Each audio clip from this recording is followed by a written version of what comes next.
کی طرف، بیان کی طرف اگر سرکار علیہ الصلوۃ والسلام کی نعت پڑھی جا رہی ہے تو نعت شریف کی طرف رکھیں. کہیں التجا ہو تو ہمارے بھی آنسو بہیں، کہیں مدینے کا تذکرہ ہو تو ہماری آنکھیں بند ہوں، ہم بھی تصور مدینہ میں گم ہو جائیں. اس انداز سے اگر ذکر مصطفیٰ صلی اللہ علیہ وسلم میں رہیں گے تو اس کی برکتیں بھی لوٹیں گے. درود پاک کے بے شمار فضائل و برکات ہیں. آیت درود ساری زندگی سنتے آئے ہیں. آج آیت درود کا ایک اور خوبصورت پہلو سمجھنے کی کوشش کرتے ہیں تاکہ ہم سب کا ایمان تازہ ہو کہ اللہ تبارک و تعالیٰ نے اپنے نبی علیہ الصلوۃ والسلام، اپنے حبیب علیہ الصلوۃ والسلام کے چرچے کو بلند کرنے کا اور آپ علیہ الصلوۃ والسلام پر رحمتوں کے نزول کا کیا شاندار انتظام فرمایا ہے. قرآن مجید میں اللہ تبارک و تعالیٰ ارشاد فرماتا ہے ان اللہ وملائکتہ یصلون علی النبی یا ایھا الذین آمنوا صلوا علیہ وسلموا تسلیما. صلی اللہ علی النبی الأمی وآلہ صلی اللہ علیہ وسلم صلاۃ و سلام علیک یا سیدی یا رسول اللہ. اس آیت کا ترجمہ کیا ہے؟ بے شک اللہ اور اس کے فرشتے درود بھیجتے ہیں اس غیب بتانے والے نبی پر. اے ایمان والو تم بھی ان پر درود اور خوب سلام بھیجو. اس آیت کو تھوڑا سمجھنا ہے آج، ٹھیک ہے؟ حافظ سخاوی رحمۃ اللہ تعالی علیہ فرماتے ہیں کہ درود شریف کی یہ آیت جو ہے یہ مدنی ہے اور اس کا مقصد یہ ہے کہ اللہ عز و جل اپنے بندوں کو اپنے نبی صلی اللہ علیہ وسلم کی وہ قدر و منزلت بتا رہا ہے جو ملائے اعلیٰ یعنی عالم بالا کے فرشتوں میں اس کے حضور ہے. وہ ملائکہ مقربین میں آپ علیہ الصلوۃ والسلام کی ثنا فرماتا ہے اور یہ کہ فرشتے آپ علیہ الصلوۃ والسلام پر درود بھیجتے ہیں. پھر عالم سفلی کو حکم دیا گیا کہ وہ بھی نبی پاک علیہ الصلوۃ والسلام پر صلاۃ و سلام بھیجیں. میرے پیچھے اسلامی بھائیوں، تاکہ نیچے والی اور اوپر والی ساری مخلوق کی ثنا آپ صلی اللہ علیہ وسلم کے لیے جمع ہو جائے. اللہ اور اس کے فرشتے درود بھیج رہے ہیں. ہمیں تو چانس دیا گیا، ہمیں موقع دیا گیا کہ اللہ اور اس کے فرشتے نبی پاک علیہ الصلوۃ والسلام پر درود بھیجنے کی. یاد رہے کہ رب کا درود بھیجنا یہ رحمتیں نازل کرنا ہے، فرشتوں کا درود بھیجنا اللہ کی بارگاہ میں دعا کرنا ہے. جو کام فرشتے کر رہے ہیں ہمیں تو موقع دیا گیا کہ اے ایمان والو تم بھی شامل ہو جاؤ. ذرا سوچئے میرے آقا کا چرچا کیسا بلند ہے. امام عشق و محبت اعلیٰ حضرت جبھی نہیں لکھتے ہم فرش والے تیری شوکت کا علو کیا جانے. آقا ہم فرش والے تیری شوکت کا علو کیا جانے. خسروا عرش پہ اڑتا ہے پریرا تیرا. جو عربی کے قواعد جانتے ہیں ماشاءاللہ علماء بھی موجود ہیں.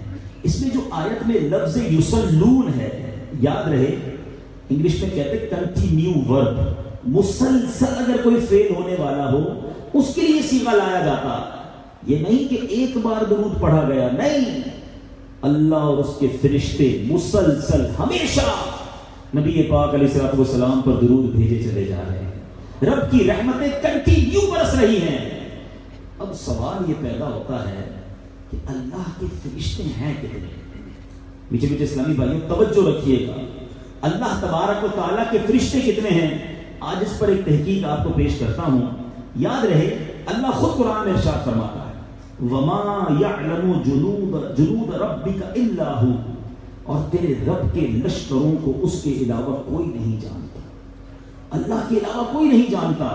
اب ملائکہ کی جو تعداد ہے، جو کاؤنٹنگ ہے، تو اللہ تبارک و تعالیٰ کے سوا کوئی شمار نہیں کر سکتا. اس کی بہت ساری قسمیں ہیں. حدیث کی کتابوں کو جمع کریں، احادیث سے استنباط کریں، ایکسٹریکٹ کریں تو پتہ چلتا ہے کہ کئی روایتوں کے ذریعے فرشتوں کی تو بہت ساری اقسام ہیں. اب ذرا سمجھنے کی کوشش کیجئے. ملائکہ مقربین، حاملین عرش اٹھانے والے فرشتے، ساتوں آسمانوں میں رہنے والے اربوں فرشتے، جنت کے پہرے دار، دوزخ کے داروغے، انسانوں کی حفاظت کرنے والے فرشتے.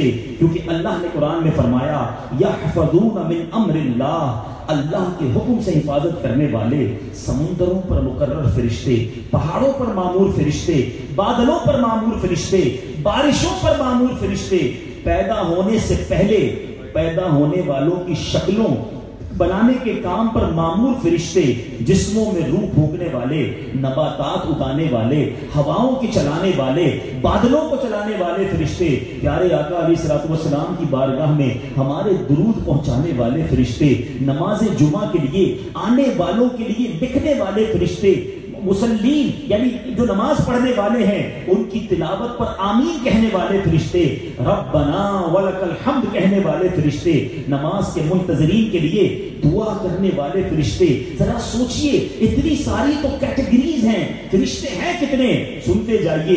علامہ سخاوی رحمۃ اللہ تعالی علیہ فرماتے ہیں، حدیث عائشہ رضی اللہ تعالی عنہا میں ہے کہ ساتوں آسمانوں میں ایک قدم، ایک بالش اور ہتھیلی کی مقدار کوئی ایسی جگہ نہیں ہے جہاں کوئی فرشتہ قیام، رکوع یا سجود میں موجود نہ ہو. ان تمام چیزوں کو ذہن میں رکھتے ہوئے ذرا سوچئے اللہ کا فرمان اب یاد کیجئے، کتنے فرشتے ہیں اور وہ سارے فرشتے کام کیا کر رہے ہیں؟ نبی پاک پر درود بھیج رہے ہیں. میرے آقا کی شان اور چرچے کو بلند کرنے کا انتظام دیکھیے.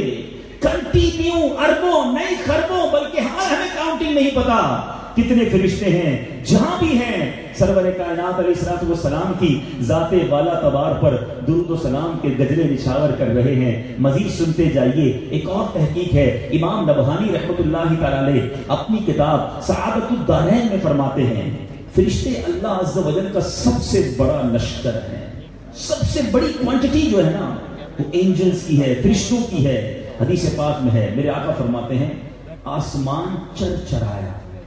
آپ نے دیکھا ہوگا کہ یہ اسٹیج اللہ کرے مضبوط بنایا ہو، لیکن جب بہت زیادہ لوگ آ جائیں تو وہ بھی چرچرانے لگتا ہے. ٹھیک ہے نا؟ آسمان چرچرایا میرے آقا فرماتے ہیں، اور فرماتے ہیں اس کو چرچرانے کا حق ہے. قدم بھر بھی کوئی ایسی جگہ نہیں ہے جہاں کوئی فرشتہ رکوع یا سجدے یا قیام میں نہ ہو. اتنی بڑی کوانٹٹی ہے فرشتوں کی. اللہ اکبر. بیان کیا جاتا ہے انسان جو ہے نا جنات کا 10واں حصہ ہے. چلیں آج مٹھیاں والوں کی کیلکولیشن بھی چیک کرتے ہیں. بتایا جاتا ہے آج کل اس وقت اس دنیا میں 700 کروڑ کے قریب آبادی ہے دنیا کی. 7 ارب لوگ جیتے ہیں. ہو سکتا ہے اب 7.5 ہو گئے ہوں. ہم چلیں ایک محتاط اندازہ 7 ارب لیتے ہیں. فرمایا جنات، انسان جو ہیں وہ جنات کا 10واں حصہ ہے. اٹ مینس 70 ارب جنات ہو گئے. ٹھیک ہے، ساتھ چلیے گا میرے، ملٹیپلائی بائی 10 کریں گے نا تو کتنے ہو گئے؟ 70 ارب جنات ہیں. فرمایا جن اور انسان کو ملا لیں تو یہ خشکی کے جانوروں کا 10واں حصہ ہے. سارے جانور جو ہے نا اٹ مینس 700 ارب جانور ہیں اس دنیا میں. واقعی غور کریں کتنے جانور ہیں. بہت بڑے بڑے جنگلات ہیں اور ہر قسم کا جانور اس میں آ گیا. اب فرمایا یہ سب ملا لیں تو یہ سب مل کر پرندوں کا 10واں حصہ ہے. کہاں پہنچے ہم؟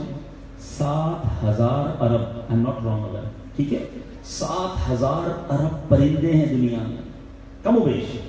فرمایا سارے ملا لیں تو یہ سمندری جانوروں کا، بحری جانوروں کا 10واں حصہ ہے. اٹ مینس 7000 ارب، 70,000 ارب. اچھا میں پہلے غور کرتا رہا کہ کیسے ممکن ہے، لیکن سائنس جو پڑھنے والے وہ جانتے ہیں کہ آلموسٹ 67% تو دنیا میں پانی ہے اور اتنے بڑے بڑے جناب اوشنز ہیں کہ جس کی گہرائی آج تک نہیں ناپی جا سکی. ایک تحقیق میں نے پڑھی کہ اگر ساری دنیا میں خوراک ختم ہو جائے تو سمندر 100 سال تک اس دنیا کو فیڈ کر سکتا ہے. اتنا سمندر میں خوراک موجود ہے. تو 70,000 ارب ہوئے. 70,000 ارب بحری جانور. فرمایا ان سب کو ملا لیں تو یہ زمین پر مقرر فرشتوں کا 10واں حصہ ہے. صرف جو زمین پر فرشتے ہیں نا یہ ان کا 10واں حصہ ہے. کتنے ہو گئے؟ 7 لاکھ ارب. فرمایا ان سب کو ملا لیں یہ پہلے آسمان کے فرشتوں کا 10واں حصہ ہے. ان سب کو ملا لیں یہ دوسرے آسمان کے فرشتوں کا 10واں حصہ ہے. پھر سب کو ملا لیں تیسرے آسمان کے فرشتوں کا 10واں حصہ ہے. اسی ترتیب سے کوانٹٹی آف اینجلز، فرشتوں کی تعداد بڑھتی چلی جاتی ہے. فرمایا یہ سب ملا لیں، 7ویں آسمان تک کے فرشتے ملا لیں، یہ سب کرسی کے فرشتوں کے مقابلے میں معمولی سی جماعت بنتے ہیں. قرآن میں رب نے فرمایا نا کہ اللہ کے لشکروں کو اللہ کے سوا کوئی اور نہیں جانتا. اچھا اب یہ تو آؤٹ آف دا کیلکولیٹ ہو گیا, سمجھ نہیں آ رہی کتنے ہیں, کوئی کیلکولیٹر کوئی کمپیوٹر جواب دے گا کہ نہیں؟ آپ کہنے یار یہ مولانا صاحب پہلی بار آئے مٹھیاں اور پتہ نہیں کون سی کیلکولیشن لے آئے. میں آسان سی کیلکولیشن بتا دیتا ہوں, چلو وہ تو سب کو پتا ہے نا, علماء بیٹھے ہیں. بڑی مشہور روایت ہے, نبی پاک علیہ الصلوۃ والسلام کا روضہ وہ ہے جہاں 70,000 صبح فرشتے حاضری دیتے ہیں, 70,000 شام حاضری دیتے ہیں. سب نے سنی ہوگی, ٹھیک ہے نا؟ اچھا جو ایک بار آتا ہے وہ دوبارہ نہیں آ سکتا. اس کے پیچھے بھی بڑی خوبصورت لاجک ہے کہ یار ایک ہی بار حاضری, وہ بھی 12 گھنٹے کی, کیا پیچھے اس پہ کیا کمال ہے؟ اللہ اکبر. جب ہماری گتھیاں نہیں سلجھتی نا تو ہم عاشقوں کے امام کی بارگاہ میں حاضری دے دیتے ہیں کہ بریلی کے تاجدار آپ ہی سمجھائیں یہ بات کیا ہے کہ 70,000 ایک بار آئیں دوبارہ کیوں نہیں آ سکتے, کوئی تو وجہ ہوگی. What is the reason behind this? اللہ اکبر. اعلیٰ حضرت کو اپنے اشعار میں گتھی سلجھا دیتے ہیں. پہلے تو بتاتے ہیں سنو غلاموں نبی پاک کا دربار کیا ہے. آج 12 گھنٹے کی کئی ایسے ہیں جگہیں جہاں فوجی تبدیل ہوتے ہیں, گارڈز تبدیل ہوتے ہیں. میرے آقا وہ ہے جہاں فرشتوں کی بدلیاں ہوتی ہیں, اور 1 2 نہیں, 4 5 نہیں, 70,000 فرشتے. بریلی کے تاجدار لکھتے ہیں 70,000 صبح ہو گئے ہیں, 70,000 شام, یوں بندگی زلف و رخ 8 پہر کی ہے. فرمایا آگے لکھتے ہیں, فرماتے ہیں یہ بدلیاں نہ ہوں. What is the reason? سمجھو. فرماتے ہیں یہ بدلیاں نہ ہوں تو کروڑوں کی آس جائے, کیونکہ یہ بارگاہ مرحمت عام تر کی ہے. کہتے ہیں اللہ کے فرشتے اتنے ہیں کہ اگر یہ 12 گھنٹے کی قید نہ لگائی جاتی تو کروڑوں ایسے بچ جاتے جن کی باری ہی نہ آتی. ہر فرشتہ چاہتا ہے کہ دربار رسالت میں میری حاضری ہو جائے. اب اٹھاؤ کیلکولیٹر, 1400 سال سے زیادہ عرصہ ہو چکا ہے, روز کے 1,40,000 فرشتے آقا کے دربار میں حاضری دیتے ہیں. بتاؤ مہینے کے کتنے ہوئے, سال کے کتنے ہوئے, 10 سال کے کتنے ہوئے, 100 سال کے کتنے ہوئے, 1400 سال میں کتنے فرشتے حاضری دے چکے. یہ سلسلہ جاری رہے گا تا صبح قیامت. فرشتے میرے آقا کی بارگاہ میں حاضری دیتے رہیں گے تاکہ سب کی باری آ جائے. دنیا کی کوئی کیلکولیشن یہ جواب نہیں دے سکتی کہ اللہ کے فرشتے کتنے ہیں. ارے ذرا سوچو. پھر اعلیٰ حضرت کہتے ہیں سنو غلاموں تم پر مہربانی کتنی ہے. فرشتے معصوم ہوتے ہیں. اعلیٰ حضرت لکھتے ہیں معصوموں کو تو عمر میں صرف ایک بار فرشتوں کو ایک ہی بار باری ملتی ہے. اے غلاموں تم پر مہربانی دیکھو, معصوموں کو تو عمر میں صرف ایک بار آسی پڑے رہیں تو سلا عمر بھر کی ہے. ہاں غلام کتنی بار جائے, کئی دن رہے, آقا نہیں بھیجتے واپس, ہمیں ہی گھر یاد آتا ہے, ہم ہی واپسی کا ٹکٹ کرواتے ہیں.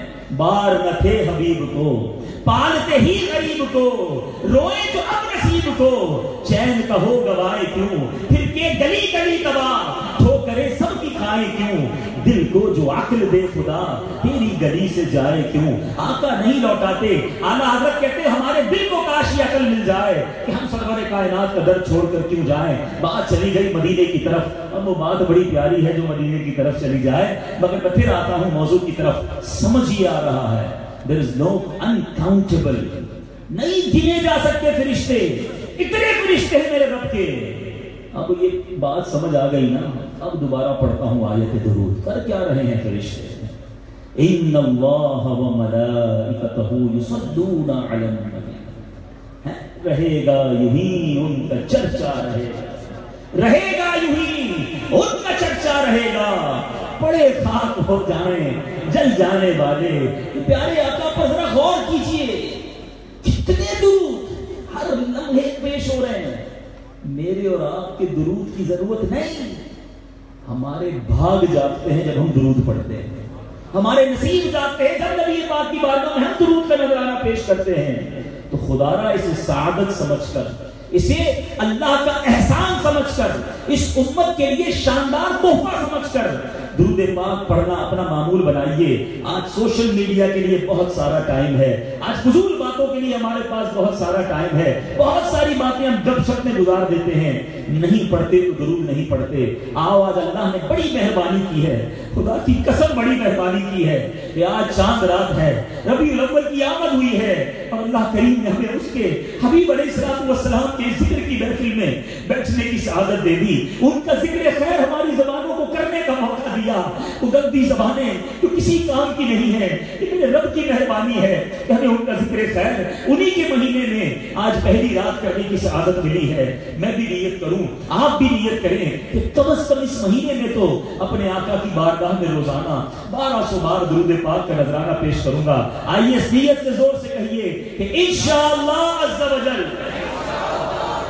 نہیں لگتی زیادہ دیر، یاد رکھنا 1200 بار درود پڑھنے میں کوئی 2-4 گھنٹے نہیں لگتے. الصلاۃ والسلام علیک یا رسول اللہ، یہ بھی درود ہے.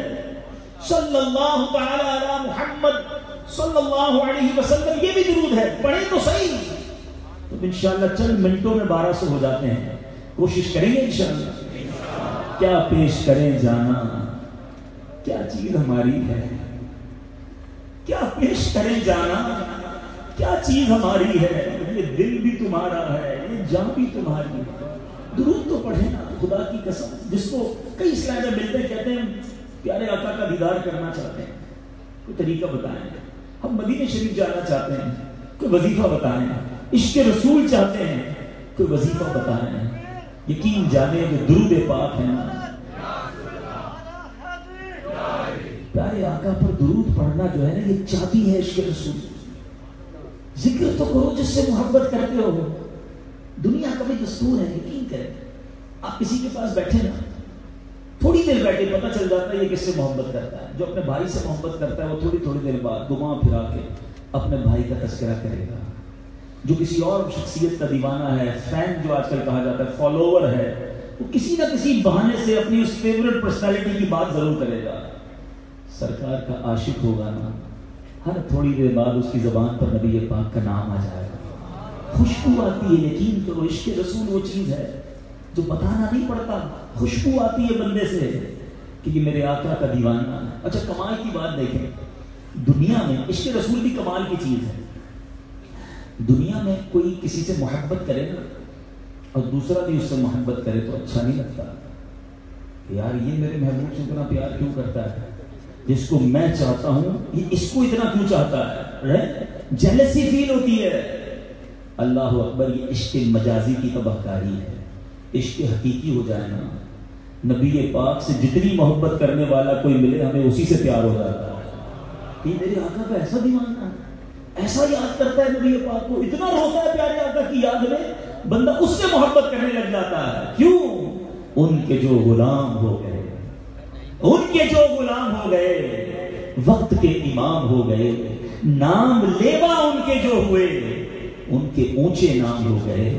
اللہ ہمیں جیتے جی اور مرتے وقت تک نبی پاک کے گن گانے والا بنائے، سرکار کی ثنا خوانی کرنے والا بنائے. ہماری زبان کو ہمیشہ ذکر و درود سے تر رکھے، فضول باتوں سے بچ کر سرور کونین صلی اللہ علیہ وسلم کا ذکر خیر کرتے رہنے کی توفیق عطا فرمائے. آئیے انشاءاللہ محبت کے ساتھ باآواز بلند درود پاک پڑھ لیجئے. صلو علی الحبیب صلی اللہ تعالی علی محمد صلی اللہ علیہ وسلم. ایک بار پھر محبت کے ساتھ صلو علی الحبیب.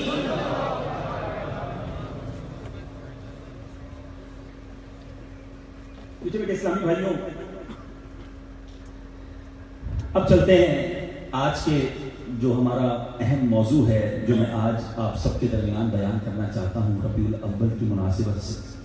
ویسے تو میرے آقا مدینے والے مصطفیٰ صلی اللہ علیہ وسلم وہ عظیم ہستی ہیں کہ اگر کسی بیان کرنے والے کو، کسی کتاب لکھنے والے کو، کسی مقرر کو، بڑے بڑے علماء بیٹھے ہیں، یہ کہا جائے کہ نبی پاک علیہ السلام کی شان بیان کرو، عقل حیران ہو جاتی ہے. انسان تھوڑی دیر تک تو سوچنے پہ مجبور ہو جاتا ہے کہ کدھر سے شروع کروں اور کدھر ختم کروں. کون سی ایسی بات ہے جو میں بیان کروں اور کون سی ایسی بات ہے جو میں چھوڑ دوں. One of the amazing personality, بلکہ میں کہوں کہ one and only personality of the human being in the creation, پوری دنیا میں، یونیورس میں ایسی کوئی شخصیت آج تک نہیں گزری ہے اور نہ گزر سکتی ہے، کیونکہ نبی پاک وہ عظیم ہستی ہیں جو خاتم النبیین ہیں. پیارے آقا کے بعد اور کوئی نبی نہیں آنا. اب ساری قیامت تک جتنی امت ہے وہ میرے آقا کی امت ہے، انہی کی تعلیمات چلنی ہیں. رب نے جیسا اپنے حبیب کو بنایا ایسا پھر کسی اور کو نہ بنایا. اعلیٰ حضرت لکھتے ہیں نا وہ خدا نے ہے مرتبہ تجھ کو دیا, وہ خدا نے ہے مرتبہ تجھ کو دیا, نہ کسی کو ملے نہ کسی کو ملا, کہ کلام مجید نے کھائی شہا, تیرے شہر و کلام و بقا کی قسم, تیرا مسند ہے ناز عرش بری, تیرا محرم راز روح امین, تو ہی سرور ہر دو جہاں ہے شہا, تیرا مثل نہیں ہے خدا کی قسم.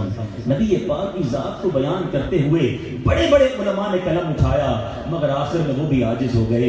عاشقوں کے امام نے بھی تو لکھا نا, سرور کہوں کہ مالک و مولا کہوں تجھے, باغ خلیل کا گل زیبا کہوں تجھے, اللہ رے تیرے جس میں منور کتابشیں, اے جانے جاں اے جامع تجلا کہوں تجھے, آقا تیرے تو بس عیبے تناہی سے ہیں بری.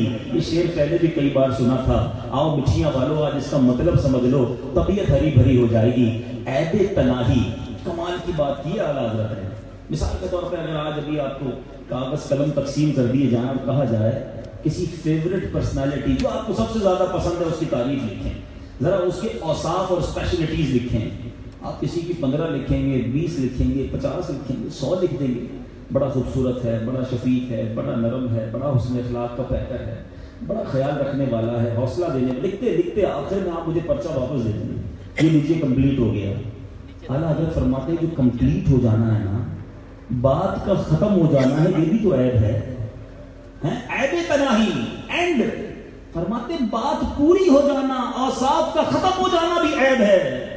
آقا آپ کی ذات وہ ہے کہ اس کے اوصاف ختم ہی نہیں ہوتے, تیرے تو بس عیب تناہی سے ہیں بری. حیران ہوں میرے شاہ میں کیا کیا کہوں تجھے, تیرے تو بس عیب تناہی سے ہیں بری. حیران ہوں میرے شاہ میں کیا کیا کہوں تجھے.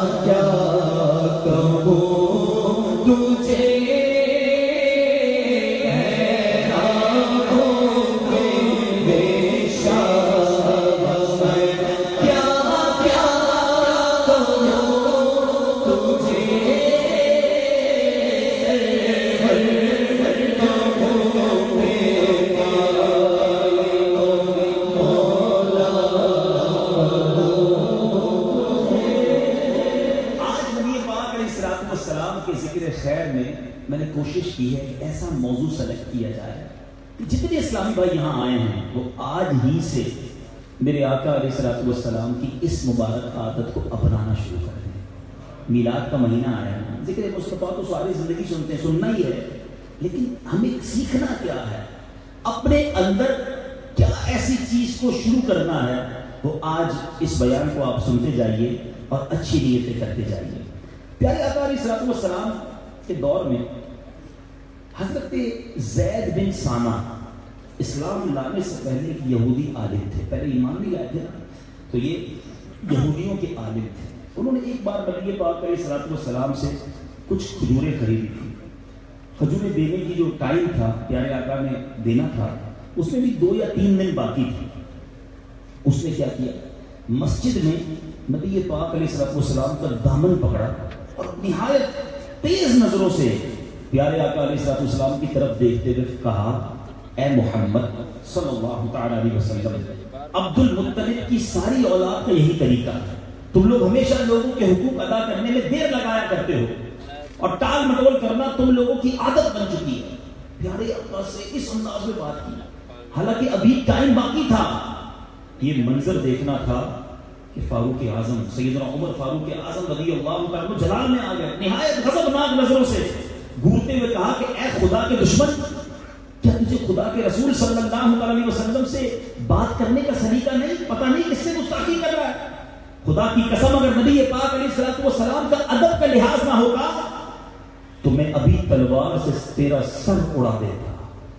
اب ذرا سینیریو سمجھیے گا, ماحول سمجھیے گا. کونین کے والی ہیں, رب کے حبیب ہیں, نہایت ہی اعلیٰ عرفہ مقام ہے, 7 صحابہ بھی موجود ہیں, حضرت عمر جیسی ہستی بھی موجود ہے, بدتمیزی بھی ہو رہی ہے. ہمارے ساتھ کبھی ایسا ہو کہ کوئی بدتمیزی کرے, 4 ہم نوا ساتھ ہوں, بندہ ویسے ہی چوڑا ہو جاتا ہے، بندہ کہتا ہے اب تو ٹھیک کر دو اس کو، مگر کونین کے وادی صلی اللہ علیہ وسلم نے کیا کیا؟ کہا اے عمر یہ تم کیا کر رہے ہو؟ تمہیں تو یہ چاہیے تھا کہ مجھے ادائے حق کی ترغیب دے کر اور اس کو نرمی کے ساتھ تقاضا کر کے کرنے کی ہدایت کر کے ہم دونوں کی مدد کرتے، مجھے کہتے کہ آقا اس کا حق دے دیں اور اس کو کہتے کہ نرمی سے بات کرو، نبی یہ بات فرمایا۔ پھر آپ علیہ الصلوۃ والسلام نے کیا حکم دیا؟ دیکھو یہ ہے میرے آقا کی تعلیمات، جھگڑے کرنے والوں، لڑائیاں کرنے والوں، روب جمانے والوں، اپنے عہدے سے ناجائز فائدہ اٹھانے والوں، لوگ کہتے ہیں میرے آگے کوئی بات نہیں کر سکتا، ہاں میرے آگے کوئی آنکھ اٹھا کر نہیں دیکھ سکتا۔ نبی پاک کے ساتھ حضرت عمر کھڑے ہیں اور سامنے ناجائز بدتمیزی ہوئی ہے، مگر پیارے آقا فرماتے ہیں اے عمر اس کو اس کے حق کے برابر کچھ ساری کھجوریں دے دو اور تھوڑی زیادہ بھی دے دو، جس نے بدتمیزی کی ہے آقا فرما رہے تھوڑی زیادہ دے دو۔ حضرت عمر نے کہا حضور زیادہ کیوں دینی ہے؟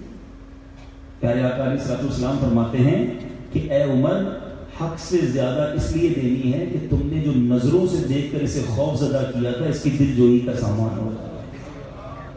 حضرت عمر کے تھرو کیوں دلائی گئی؟ یہ بھی سمجھنے والی بات ہے۔ حضرت عمر کی تربیت بھی ہو رہی ہے، تمام صحابہ بھی تو پیارے آقا کے یوں سمجھیے تربیت پا رہے تھے نا، حضرت عمر کے ذریعے کام کروایا گیا۔ حضرت عمر گئے اور وہ کھجوریں دی، جب کھجوریں دی تو زید بن ثانہ کہتے ہیں عمر جتنی تھی وہ تو ٹھیک ہے، زیادہ کیوں دی؟ کہ میرے آقا علیہ الصلوۃ والسلام نے حکم دیا تھا، میں نے تمہیں تیز نظروں سے دیکھا تھا، تمہاری دل جوئی ہو جائے، تمہارے درد کا کچھ سامان ہو جائے، اس لیے زیادہ کھجوریں لے کر آیا ہوں۔ اب اس نے پتہ کیا کہا زید بن ثانہ، عمر مجھے پہچانتے میں کون ہوں؟ کہ کون؟ کہ میں یہودیوں کا عالم ہوں زید بن ثانہ۔ تو حضرت عمر نے کہا کہ تم نے پھر عالم ہو، پڑھا ہے کتابوں میں، تو نبی پاک علیہ السلام کی شان میں ایسی گستاخی کیوں کی؟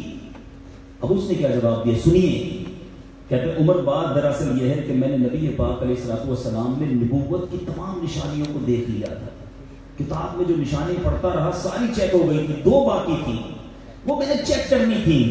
ایک یہ کہ ان کی قوت برداشت ان کے غضب پر غالب رہے گی، جب بھی ان کے ساتھ کوئی برا برتاؤ کیا جائے گا ان کا ٹیمپرامنٹ، ٹالرنس، ان کی حلم بردباری بڑھ جائے گی۔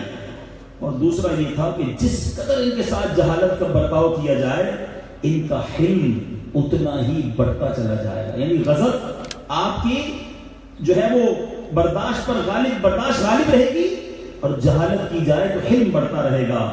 اے عمر میں نے دونوں نشانیاں دیکھ لی ہیں، اب سن لو، میں اللہ عز و جل کے رب ہونے، اسلام کے دین ہونے اور محمد صلی اللہ علیہ وسلم کے نبی ہونے پر راضی ہوں۔ عمر سنو، میں بہت مالدار آدمی بھی ہوں، آپ گواہ ہو جائیں، میں نے اپنا آدھا مال نبی پاک علیہ السلام کی امت پر صدقہ کر دیا، ایمان بھی لائے، اپنا آدھا مال بھی صدقہ کر دیا، پھر بارگاہ رسالت میں آئے، آقا کا دامن تھاما، کلمہ پڑھ کر اسلام میں داخل ہو گئے۔ یہ ہے نرمی کا فائدہ۔ سختی سے دشمنیاں رہتی ہیں، سختی سے خاندان ٹوٹتے ہیں، بدلے سے، ریونج سے، لڑائی سے قومیں دور ہوتی ہیں، بربادی آتی ہے، نرمی سے محبت پھیلتی ہے۔ اسلام یاد رکھیے بڑا عجیب مسکنسپشن ساری دنیا میں پھیلایا جاتا ہے کہ اسلام تلوار کے زور سے پھیلا ہے، نہیں میرے نیچے اسلامی بات، اسلام محبت سے پھیلا ہے، اسلام معاف کر کے پھیلا ہے۔ فتح مکہ کس کو نہیں پتا؟ میرے آقا علیہ السلام، اب ذرا غور کیجئے کہ یہ وہی مکہ ہے جہاں 8 سال پہلے نبی پاک کو بڑی تکلیف کے ساتھ، بڑا ستا کر صحابہ کو گویا تکلیفیں پہنچا کر مکے سے نکالا گیا، اور آقا بڑا دل برداشتہ ہو کر نکلے تھے۔ لیکن 8 برس کے بعد جب نبی پاک مکے آتے ہیں تو مکے کے وہ تمام سرداران، وہ تمام لوگ جنہوں نے طرح طرح کے ظلم کیے تھے، پیارے آقا کے سامنے کھڑے تھے، صحابہ کو شہید کرنے والے بھی کھڑے تھے، آقا علیہ السلام کی قدموں میں کانٹے بچھانے والے بھی کھڑے تھے، میرے آقا علیہ السلام کی شہزادیوں اور پیارے آقا کے قریبی رشتہ داروں کو بہت زیادہ تکلیف دینے والے بھی کھڑے تھے، سید الشہداء سیدنا حمزہ رضی اللہ عنہ کا کلیجہ چبانے والے بھی کھڑے تھے، حضرت مصعب بن عمیر، حضرت عبداللہ بن جہش کو بے دردی کے ساتھ شہید کرنے والے بھی کھڑے تھے، اور ہر سردار یہ سمجھ رہا تھا آج خیر نہیں ہے، آج ہماری ٹکا بوٹی کر دی جائے گی، آج مسلمانوں کو موقع ملا ہے، مگر اسی آسمان نے یہ منظر دیکھا کہ نبی پاک علیہ السلام نے ان تمام کو معافی کا اعلان فرما دیا۔ اچھا، ہم نے کئی بار واقعہ یہی تک سنا ہے کہ فتح مکہ میں نبی پاک نے معاف فرما دیا، اس کے بعد کی بات نہیں پڑھی ہم نے، اس کا رزلٹ کیا ہے؟ بڑے بڑے سرداران قریش پہلے تو زاروں کتار روتے رہے کہ ہو کیا گیا ہمارے ساتھ، ہم تو سمجھے گئے، مگر اس معافی نے وہ دل پر اثر ڈالا کہ بہت سارے لوگ ان میں سے کلمہ پڑھ کر مسلمان ہو گئے۔ کسی غیر مسلم کو مارنا، وہ تو گیا نا جہنم میں، لیکن اگر اسے کلمہ پڑھا دیا جائے تو اس کی آنے والی نسلیں بھی پھر مسلمان ہو جایا کرتی۔ اسلام معافی سے پھیلا، اسلام درگزر سے پھیلا، اسلام حسن اخلاق سے پھیلا، اور میرے آقا کا اخلاق اللہ اکبر۔ قرآن مجید فرقان حمید میں رب عز و جل ارشاد فرماتا ہے وَإِنَّكَ لَعَلَىٰ خُلُقٍ عَظِيمٍ، ترجمہ کنز ایمان، بے شک تمہاری خوبو بڑی شان کی ہے۔ ہمارے آقا خود اپنی آمد کا مقصد بیان کرتے ہیں، سنو میلاد منانے والوں، نبی پاک اپنی بعثت کا خود مقصد ارشاد فرماتے ہیں بُعِثْتُ لِأُتَمِّمَ حُسْنَ الْإِخْلَاقِ، بُعِثْتُ لِأُتَمِّمَ حُسْنَ الْأَخْلَاقِ، یعنی مجھے اخلاق کے حسن و خوبی کو مکمل کرنے کے لیے بھیجا گیا ہے۔ ریزن، پیارے آقا کی بعثت کا ریزن خود بیان فرماتے ہیں کہ اخلاق کی تکمیل کے لیے۔ جبھی تو اعلیٰ حضرت امام اہل سنت لکھتے ہیں نا، تیرے خلق کو حق نے عظیم کہا، تیری خلق کو حق نے جمیل کیا، کوئی تجھ سا ہوا ہے نہ ہوگا شہاد، تیرے خالق حسن و ادا کی قسم۔ میرے نیچے بیچ اسلامی بھائیوں، نبی پاک علیہ السلام کی بارگاہ میں ایک بار اس بات سے اندازہ لگایا جا سکتا ہے کہ حضرت سیدنا سعد بن ہشام نے بی بی عائشہ صدیقہ رضی اللہ تعالیٰ عنہا سے پوچھا کہ امی حضور ذرا یہ تو بتائیے کہ پیارے آقا کے اخلاق کیسے ہیں، نبی پاک کے اخلاق کریمہ کے بارے میں بتائیے۔ تو آپ رضی اللہ تعالیٰ عنہ نے فرمایا کیا تم قرآن نہیں پڑھتے ہو؟ اٹ مینز، یعنی آپ فرما رہی ہیں کہ اللہ کے نبی کا اخلاق قرآن ہے۔ میرے آقا کے اخلاق اتنے عظیم، اور ایک غلام کے، ہم تو غلام ہیں نا، ہمارے اخلاق کیسے ہونے چاہیے، ہمارے اندر کتنی نرمی ہونی چاہیے۔ میرے آقا وہ ہیں، یہ سیدھا راستہ حق کا بتانے آئے ہیں، یہ حق کے بندوں کو حق سے ملانے آئے ہیں، یہ بھولے پچھڑوں کو رستے پہ لانے آئے ہیں، یہ بھولے بھٹکوں کو ہادی بنانے آئے ہیں، یہ سیدھا راستہ حق کا بتانے آئے ہیں،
شاندار تعلیمات ہیں، سنتے جائیے۔ میرے آقا علیہ السلام فرماتے ہیں تم لوگوں کو اپنے اموال سے خوش نہیں کر سکتے، اگر آپ پیسے بانٹتے جائیں نا تو لوگوں کے دل نہیں جیت سکتے. آقا فرماتے ہیں لیکن تمہاری خندہ پیشانی اور خوش اخلاقی انہیں خوش کر سکتی ہے.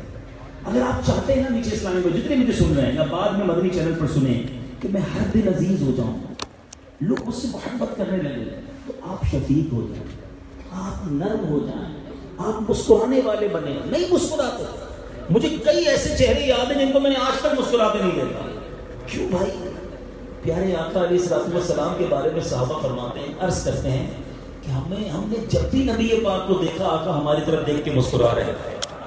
حضرت فرماتے ہیں جس کی تسکین سے روتے ہوئے ہنس پڑے, جس کی تسکین سے روتے ہوئے ہنس پڑے, اس تبسم کی عادت کے لاکھوں سلام. سارے عاشقان رسول بیٹھے ہیں. اگر ایک سوال کروں کہ کون چاہتا ہے کہ پیارے آقا کے قریب تر قیامت کے دن ہو جاؤں؟ آقا کے قریب ہو گئے تو کام ہی بن گیا نا. سنو فارمولہ بھی نبی پاک نے دے دیا. آقا علیہ الصلوۃ والسلام فرماتے ہیں میرے نزدیک تم میں سب سے زیادہ پسندیدہ اور قیامت کے دن مجھ سے قریب تر وہ لوگ ہوں گے جن کے اخلاق سب سے زیادہ اچھے ہوں. اب غور کریے میرے اخلاق کیسے ہیں. لوگ مجھ سے خوش ہیں, میرے ساتھ کام کرنے والے مجھ سے مطمئن ہیں, میری فیملی مجھ سے خوش ہے, میرے آس پاس رہنے والے میرے ساتھ ٹینشن میں فیل کرتے ہیں, مجھ سے مطمئن ہیں. یاد رکھیے میرے پیچھے اسلامی بھائیوں, آج کسی پر روک جما کر, کسی پر اپنا غصہ نکال کر ہم سمجھتے ہیں میرا کوئی کچھ نہیں بگاڑ سکتا. سرور کائنات علیہ الصلوۃ والسلام کی حدیث سنانے جا رہا ہوں. میرے آقا فرماتے ہیں من آذا مسلمن فقط آذانی, جس نے کسی مسلمان کو تکلیف پہنچائی, حدیث کا مضمون ہے, اس نے مجھے تکلیف پہنچائی. اور آقا فرماتے ہیں ومن آذانی فقط آذ اللہ, جس نے مجھے تکلیف دی گویا اس نے اللہ کو تکلیف. سوچئے آج بات کرتے ہیں سوچتے ہی نہیں ہیں, گالیاں نکالتے ہیں, برا بھلا کہتے ہیں, غریب ملازم و ہاتھ اٹھا دیتے ہیں. بندہ کہتا ہے میرا کوئی کچھ نہیں بگاڑ سکتا. یاد رکھو آج تمہارا کوئی کچھ نہیں بگاڑ سکتا, مگر ایک دن ہوگا جب مظلوم کا ہاتھ ہوگا اور ظالم کا گریبان ہوگا. یہ جو حقوق العباد کا معاملہ ہے نا, سمجھیے اس کو, بہت ضروری ہے حقوق اللہ پورے کرنا. نمازیں پڑھیے, روزے رکھیے, حج کیجیے, زکات دیجیے, ضروری ہے.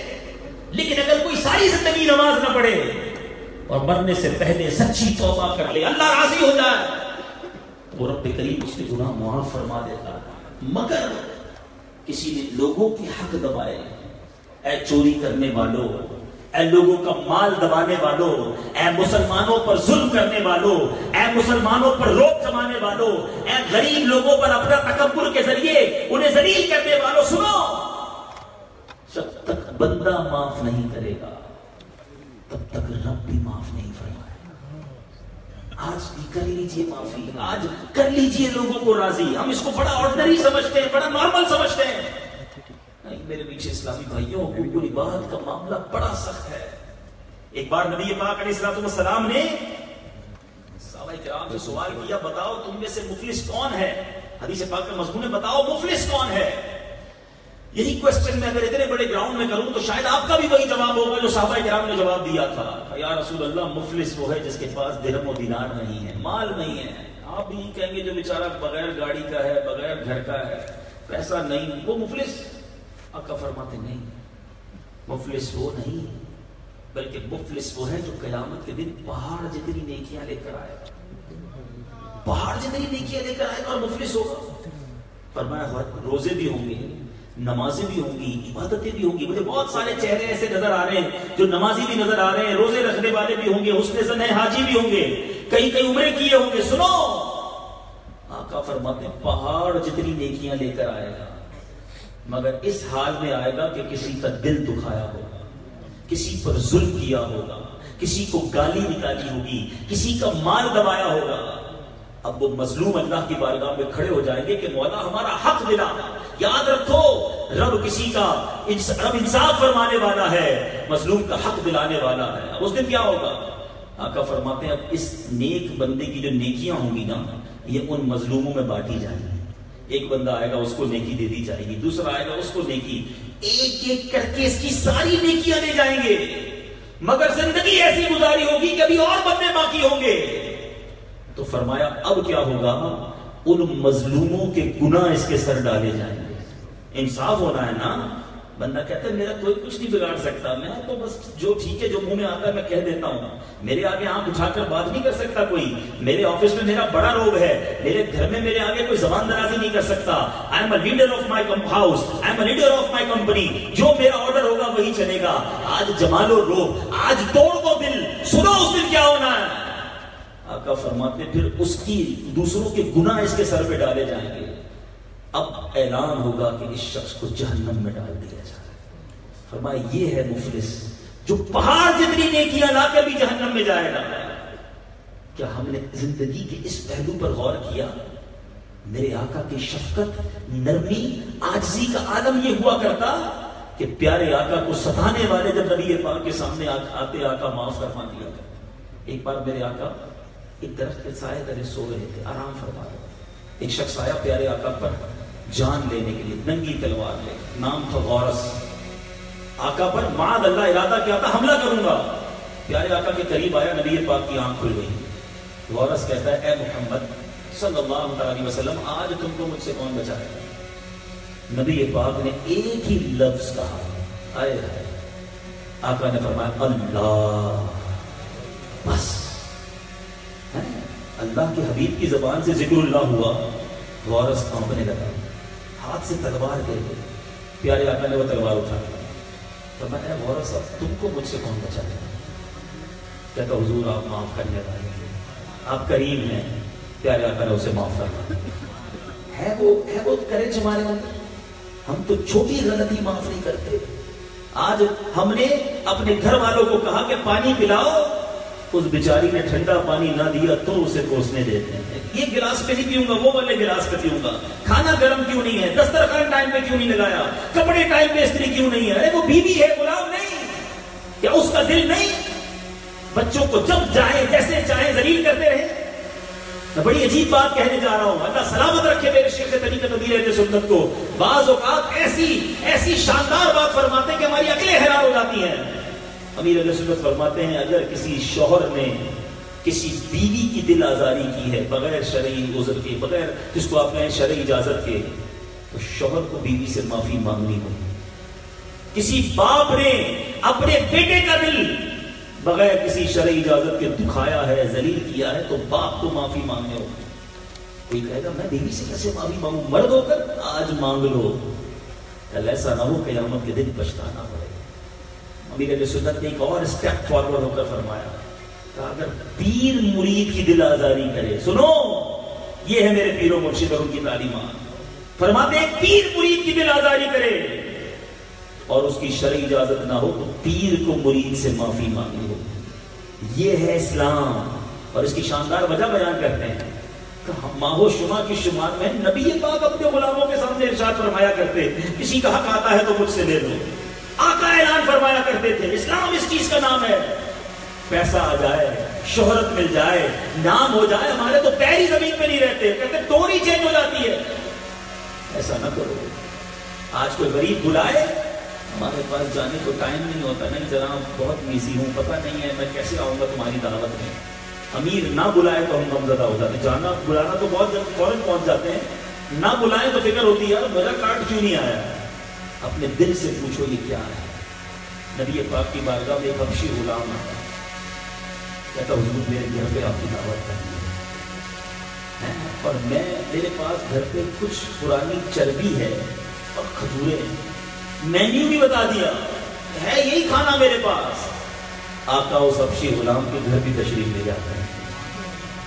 نعرہ لگاتے ہو غلامی رسول میں موت بھی قبول ہے, تو پھر غریبوں کے ساتھ بیٹھنے میں کیوں شرم آتی ہے؟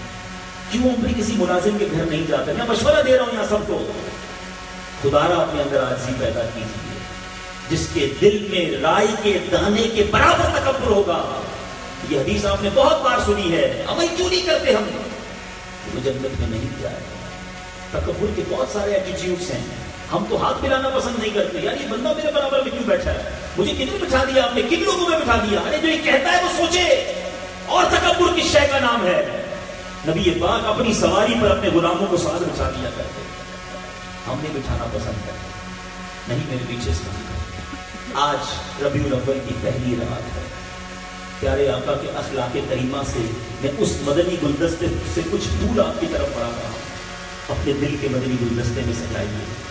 میرے آقا شفیق، مہربان، نرم، معاف کرنے والے، اور ہم آقا کے امتی کہلائیں، نہ معاف کرنے کے لیے تیار ہوں، نہ درگزر کرنے کے لیے تیار ہوں، نہ عاجزی کرنے کے لیے تیار ہوں، تکبر دل میں ٹوٹ ٹوٹ کر بھرا ہو، بتاؤ کیسے نبی پاک کو منہ دکھاؤ گے؟ ایک سوال کرنا چاہتا ہوں، پہلے حدیث سنانا چاہتا ہوں، پھر ایک سوال کرنا چاہتا ہوں۔ نبی پاک علیہ الصلوۃ والسلام کی حدیث مبارکہ، حدیث پاک کا مضمون ہے، تم میں بہترین وہ ہے، the best amongst you، جو اپنے گھر والوں کے ساتھ بہترین ہے۔ اور پھر آقا فرماتے سن لو، میں تم سب سے زیادہ اپنے گھر والوں کے ساتھ اچھا ہوں۔ کیا ہم اپنے گھر والوں کے ساتھ اچھے ہیں؟ کبھی غور کیجئے گا، آج بھی گھر جائیں گے پھر گھبراہٹ آ جاتی ہے، اچھا خاصا گھر والے مسکرا کر آپس میں بات کر رہے ہیں، میں جاتا ہوں سارے خاموش ہو جاتا ہے، وہ جلدی کرو کھانا لگاؤ ورنہ خیر نہیں ہے، جلدی کپڑے استری کرو ورنہ مشکل ہو جائے گی۔ سوچیں کہ میں گھر والوں کے لیے سکون کا باعث ہوں یا ٹینشن کا باعث ہوں؟ گھر والوں میں بھی سب سے بڑا مقام کس کا ہے؟ سنو، میرے آقا علیہ الصلوۃ والسلام سے ایک بار سوال ہوا، یا رسول اللہ صلی اللہ تعالیٰ علیہ وسلم، میرے حسن اخلاق کا سب سے زیادہ حقدار کون ہے؟ بات حسن اخلاق کی چل رہی ہے نا، آؤ کیٹیگرائز کرتے ہیں، سب سے زیادہ کس کے ساتھ اچھا برتاؤ ہونا چاہیے؟ نبی کے پاک سے صحابی رسول صلی اللہ تعالیٰ نے سوال کیا، فرمایا تیری ماں، فرمایا تیری ماں، نبی پاک نے فرمایا پھر، فرمایا تیری ماں، 3 بار، پھر عرض کی آقا پھر، فرمایا تیرا والد۔ جب ماں باپ کے ساتھ ہمارا وہ برتاؤ ہے تو حق رکھتے ہیں وہ۔ آج آدھی رات کو، سرد رات میں ہمارا دوست فون کرے کہ یار ذرا آنا، میری موٹر سائیکل پنچر ہو گئی ہے، یار میں بہت پیٹ میں درد ہو رہا ہے، ہاسپٹل جانا ہے۔ ارے بھائی لبیک، ابھی آیا، دوست کے لیے آدھی رات کو جائیں گے اس کی پنچر بنانے کے لیے۔ میں نہیں کہتا دوستوں کی مدد نہیں کرنی چاہیے، لیکن ماں کبھی ٹھنڈی رات میں کہتے بیٹا پانی پلا دو، تو ماں خود ہی پیلوں میں تھکا ہوا، والد کہے بیٹا آج طبیعت ٹھیک نہیں لگ رہی، ہاسپٹل لے جاؤ، ابو آج نہیں کل چلیں گے، رات گزارا کر لو۔ سوچئے جن کے ساتھ سب سے اچھا برتاؤ کرنا تھا، آج ہمارا ان کے ساتھ ایٹیٹیوڈ کیا ہے؟ حالانکہ علماء نے والدین کے آداب میں یہ لکھا ہے کہ بیٹا باپ کے آگے ایسے رہے جیسے غلام آقا کے آگے ہوتا ہے، تیار رہے کہ کب آقا خدمت کا کہے اور میں خدمت کروں۔ مگر بدقسمتی یہ ہے معذرت کے ساتھ، آج حال یہ ہے کہ جوان بیٹے کے آگے باپ غلاموں کی طرح گھوم رہا ہوتا ہے کہ بیٹا میرا یہ کام کر دو، تھوڑے پیسے دے دو۔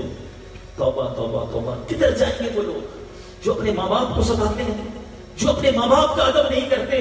ارے پوچھو ان سے جن کے ماں باپ چلے گئے، کتنی بڑی نعمت ہے جن کے سروں پر ماں باپ کا سایہ ہے۔ خدا کی قسم دعائیں لے لو، یہ ماں چلی گئی تو پھر نہیں آئے گی، والد کا سایہ چلا گیا نا، تم کتنے ہی بڑے کیوں نہ بن جاؤ، باپ باپ ہی ہوتا ہے، اس کی دعائیں ہوتی ہیں تو ہم آگے بڑھتے ہیں۔ کبھی ماں باپ کو یہ مت کہنا میں بڑا آدمی ہو گیا ہوں، ماں باپ کو یہ مت کہنا کہ میرے پاس بہت کچھ آ گیا ہے، میں پیسے میرے ہیں۔ لوگ کہتے ہیں ماں باپ کو یہ پیسے میرے ہیں، آپ کے نہیں، تھوڑے تھوڑے کر کے ماں باپ کو پیسے دیتے، پھر اتراتے ہیں اتنے تو دے دیے، اور کیا کرو گے، اور کیا کرو گے، اور کیوں چاہیے؟ بھول گئے وہ دن جب تم بے لباس پیدا ہوئے تھے، جب نوالے چبانے نہیں آتے تھے، ماں نے منہ میں چبا چبا کے کھلائے، والد کو کہا تھا ابو یہ والا کھلونا لینا ہے، تو والد نے بیچارے نے اپنی خواہش ماری اور ہمیں وہ کھلونا لا کر دیا۔ اس وقت یاد نہ آیا، آج یہ بوڑھے ہوئے ہیں تو انہیں کہتے یہ میرا ہے۔ ایک بات ہمیشہ یاد رکھنا، خدا کی قسم جو کچھ میرے پاس ہے، جو عزت ہے، جو دولت ہے، جو شہرت ہے، جو ہے ہمارے پاس، وہ ہمارے ماں باپ کا صدقہ ہے، یہ انہی کی مہربانی ہے۔ ہمارے پاس کچھ بھی نہ ہوتا بلکہ ہم ہی نہ ہوتے اگر ہمارے ماں باپ نہ ہوتے۔ جس آقا کا میلاد منانے آئے ہو نا، وہ آقا فرماتے ہیں، حدیث پاک کا مضمون ہے، جو بچہ اپنے ماں باپ کو محبت کی نگاہ سے دیکھے، کیا ہستی ہیں ماں باپ جن کے ہیں نا لوٹ لو رحمت ہے، ایک بار محبت سے دیکھے، اللہ حج مقبول کا ثواب عطا فرماتا۔ صحابی نے عرض کی حضور کوئی گھر میں ہے تو ماں باپ تو گھر میں ہی ہوتے ہیں, کوئی 100 بار دیکھ لے تو. آقا فرماتے اللہ اکبر و اطیب, اللہ بہت بڑا ہے, پاک ہے, 100 بار دیکھے اللہ 100 حج کا ثواب عطا فرماتا ہے. ایسی ہستی ہے ہمارے گھر میں, مگر ان کے لیے ٹائم نہیں ہے. پھر بیوی ہے, بچے ہیں, نہ کرو سختیاں, تھوڑی سی زندگی ہے, پیار دیں, محبت دیں, شفقت دیں.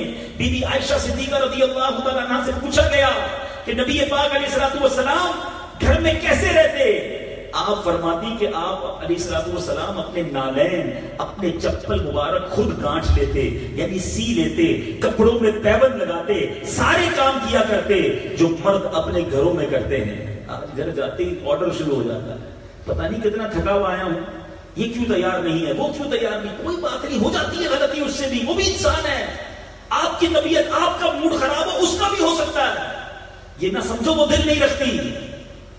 معاف کرنے کی, معافی کی اور درگزر کی عادت ڈالو. ایک واقعہ, بڑا گناہگار ایک شخص تھا, اس کا انتقال ہو گیا. انتقال کے بعد کسی نے خواب میں دیکھا اور کہا کہ تمہارے ساتھ کیا معاملہ ہوا؟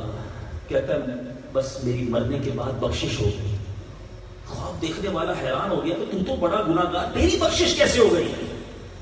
ماجرا یہ ہے کہ ایک بار میری بیوی نے کھانا بنایا اور کھانے میں نمک زیادہ ڈال دیا. بڑا غصہ آیا کہ بیوی کو سزا دو. ہو سکتا ہے بیوی یہاں کچھ ایسے شیر ببر بیٹھے ہوں گے کہ کھانا کبھی نمک تیز ہو گیا, مرچی کم ہو گئی تو اٹھا کے تھپڑ مار دیتے ہوں گے, برتن توڑ دیتے ہوں گے. اس کو بھی خیال آیا کہ میں سزا دوں. پھر کہتا ہے مجھے دل میں خیال آیا آج میری بیوی نے ایک غلطی کی ہے, میں سزا دینے کی سوچ رہا ہوں. میں صبح و شام اللہ کی کتنی نافرمانیاں کرتا ہوں, وہ تو مجھے سزا نہیں دیتا تھا. کہتا یہ خیال دل میں آنا تھا, میں نے دل ہی دل میں بیوی کو معاف کر دیا. کچھ نہیں کہا, چپ چاپ کھانا کھا لیا. مرنے کے بعد مجھے بتایا گیا کہ اس روز جو تم نے بندہ ہو کر میری بندی کو معاف کیا تھا, میں تو سب سے بڑا معاف کرنے والا ہوں, جہاں میں نے تیرے سارے گناہ معاف کر دیا. معاف کرنے والے تو بنو نا, نہیں کرتے معاف. دشمنیاں, خاندانی دشمنیاں چل رہی ہیں, برسوں سے دشمنی ہے. نہیں جائیں گے چاچا کے گھر, نہیں جائیں گے ماموں کے گھر, نہیں کریں گے ان کے گھر میں رشتہ, نہیں بلائیں گے ان کو دعوت میں. اللہ کو کیا جواب دو گے؟ جس نبی کا کلمہ پڑا ہے وہ جانی دشمنوں کو معاف کر دیں. آؤ میں سناتا ہوں, دل دہل جائے گا آپ کو یہ واقعہ سن کر. میرے آقا کی شہزادی حضرت سیدتنا زینب رضی اللہ تعالی عنہا کو ان کے شوہر ابو العاص بن ربیع رضی اللہ تعالی عنہ نے غزوہ بدر کے بعد مدینہ منورہ کے لیے روانہ کیا. جب قریش مکہ کو پتا چلا کہ پیارے آقا کی بیٹی ہجرت کر رہی ہیں تو انہوں نے حضرت زینب کا پیچھا کیا, حتیٰ کہ مقام ذی طوا پر انہیں پا لیا.